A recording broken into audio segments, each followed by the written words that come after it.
Hi, I'm Marco D'Angelo from WagerTalk.com, and I'm joined in studio today by my good friend, Vegas Runner from PhillyGodfather.com. VR, did you do anything, have any excitement this summer? Yeah, not much. Actually, I gained 20 pounds. I had a great summer. I went to the Bahamas, went to Miami, went back east to Philly a couple times, had a really great summer, left, you know, what's it called, whatever it's called, and now at PhillyGodfather.com. So things couldn't be better, man. Things are really good. Yeah, couldn't be happier. Obviously everybody knows that have followed VR and myself. We're out on new ventures. This Vegas Runner said he's at PhillyGodfather.com. I'm at WagerTalk.com. We're excited about the new projects, and I'm going to tell you how excited this guy is about the new project. I've been working with you now for what, 6 years? Yeah, at least. Okay. This guy was 0 for 6 years. Okay, against me. That's a strong trend. It's a strong trend. 0 for 6 years of ever being to anything before I was there. We had a time to be there. He was always late. We got to the point that we actually would tell him a different time just to get him there on time. We told him the right time today, and this guy beat me to the studio. Here early. See, yeah, so, that's how good things are. This is how excited you are. I'm loving what I'm doing. Stress-free. Never happier. So let's get to it, guys. Enough about that for the first one. We'll have a lot of stuff at the sites. You can follow the stories there. Virginia Tech, Ohio State. VR, obviously, you know, both teams got wins last week. Ohio State, the more notable game because all of the, you know, question marks. Braxton Miller gets hurt before the season starts. You know, here's a guy that could have been a, you know, Heisman Trophy candidate. He's out. What's going to happen to Ohio State? They go on the road and play Navy. And although they get the win, you know, by 17 and the points. Backdoor cover, the backdoor cover, they really struggled for, you know, into the third quarter with Navy. Do we panic at that first game with Ohio State? No, they look tentative. I mean, both offensively and defensively. You know, they seem to be playing not to lose instead of playing to win. And then once they started relaxing, the talent took over.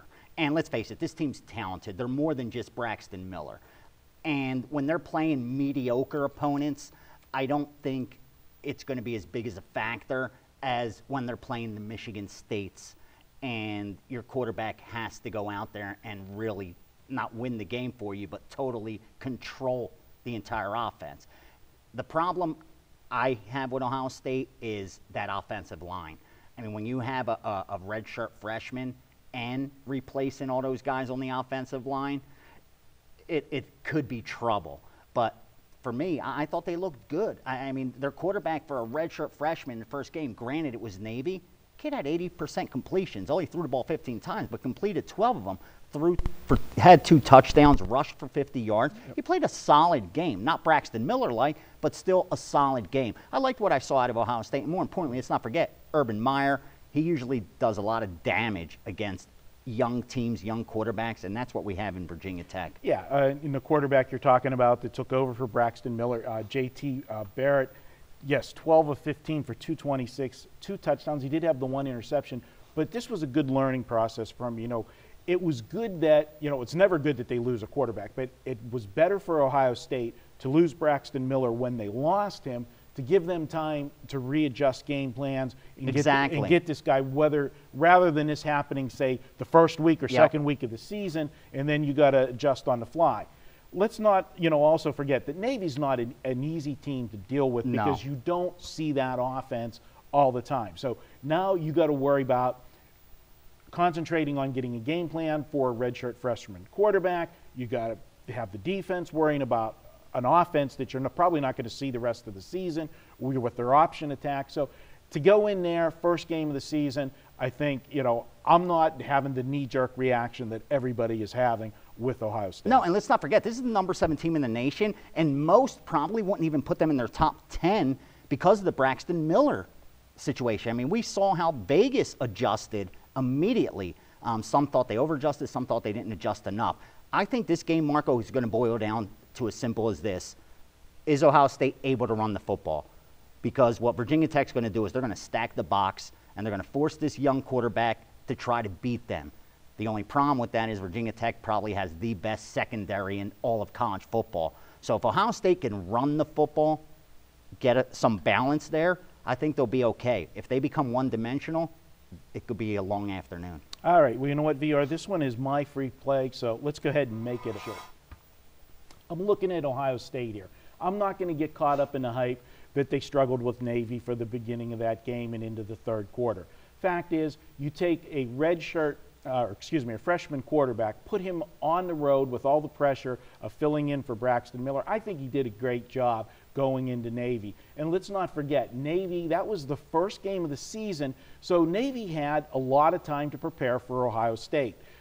It's easier for a team to play a better team early in the season than for them to play them in mid-season when they only have a week to adjust for a team that's better than them. Plus, a team like Navy, when they play some of these bigger schools later in the season, they're not as deep as as the blue chip programs are. So that is one advantage that Navy had to stay in this game early. Virginia Tech, they're not an offensive powerhouse themselves, and they're also replacing a quarterback this year, and I just don't see this Virginia Tech offense being able to do damage against Ohio State. I like Urban Meyer. I think he has the game plan to handle this game, and I think you'll see improvement from the quarterback. He got his feet wet, was in a hostile environment, and got the job done. Now, there may be some jitters the first game playing at the Shoe in Ohio State this week, but this is the better team, and I think we're getting value in the line. I think the public's overreacting. If Ohio State would have went out and blew out Navy last week, we'd be looking at 2 touchdowns in this game. We're not. I'm going to go ahead and lay the price with Ohio State. I have Ohio State winning 34-13 on Saturday, and that's my free pick. Take Ohio State. Now, I like it. I like it. The Wise guys are going to be laying Ohio State too, from what I've heard. They like the favorite in that always game. love to be on the sharp side, and that's something you're going to get with the videos this year. You'll get the breakdown handicapping-wise, statistical-wise, situational handicapping, and you'll get the view from Vegas as far as where the sharp money is going on these games. If you want to get more free information on the games this weekend, visit PhillyGodfather.com and WagerTalk.com. We'll have more information at the site, many more videos, and daily podcasts from both Vegas Runner and myself. Thanks for watching.